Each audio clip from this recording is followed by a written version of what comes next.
അപ്പോൾ ഇന്ന് നമ്മൾ ഉണ്ടാക്കാൻ പോകുന്നത് പയ്യോളി ചിക്കൻ ഫ്രൈ ആണ് കേട്ടോ. അപ്പോൾ അതിന് വേണ്ടി കുറച്ച് ചുവന്നമുളക് ചൂടുവെള്ളത്തിൽ ഇട്ട് വെച്ചിട്ടുണ്ടായിരുന്നു. പിന്നെ ചെറിയുള്ളി, ഇഞ്ചി, വെളുത്തുള്ളി പേസ്റ്റും കറിവേപ്പിൻ്റെലും കുറച്ച് വിനീഗറും ഒഴിച്ചിട്ട് നന്നായിട്ടൊന്ന് അരച്ചെടുത്തിട്ടുണ്ട്.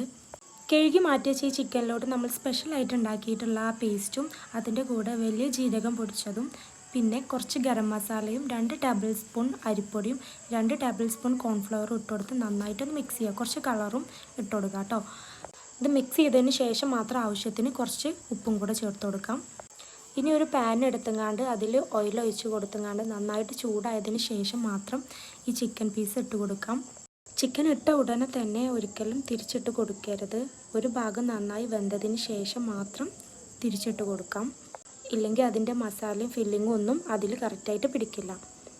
ചിക്കൻ നന്നായിട്ട് കുക്കായതിന് ശേഷം മറ്റൊരു പ്ലേറ്റിലേക്ക് മാറ്റിയെടുക്കാം. പിന്നെ അത് ഞാൻ 2 ബാച്ചായിട്ടാണ് ഫ്രൈ ചെയ്തെടുക്കുന്നത്. ബാക്കി വരുന്ന മസാലയിലോട്ട് കുറച്ച് തേങ്ങ ചിരവിയിട്ട് നമ്മളൊന്ന് മിക്സ് ചെയ്തെടുക്കുന്നുണ്ട്. അത് ആ പാനിൽ തന്നെ ഇട്ടുങ്ങാണ്ട് ഒന്ന് ഫ്രൈ ചെയ്യാണ്. കൂടെ കുറച്ച് കറിവേപ്പിൻ്റെലും കൂടെ ഇട്ടുങ്ങാണ്ട് ഫ്രൈ ചെയ്തിട്ട് ആ ചിക്കൻ്റെ മുകളിൽ ഇട്ട് കൊടുക്കുകയാണ്. അതും കൂടെ കഴിഞ്ഞാൽ നമ്മുടെ പയ്യോളി ചിക്കൻ ഫ്രൈ റെഡി ആയിട്ടുണ്ട് കേട്ടോ. അപ്പോൾ എല്ലാവരും ഒന്ന് ട്രൈ ചെയ്യാൻ നോക്കാം. എത്രത്തോളം റെഡിയായെന്ന് അറിയില്ല.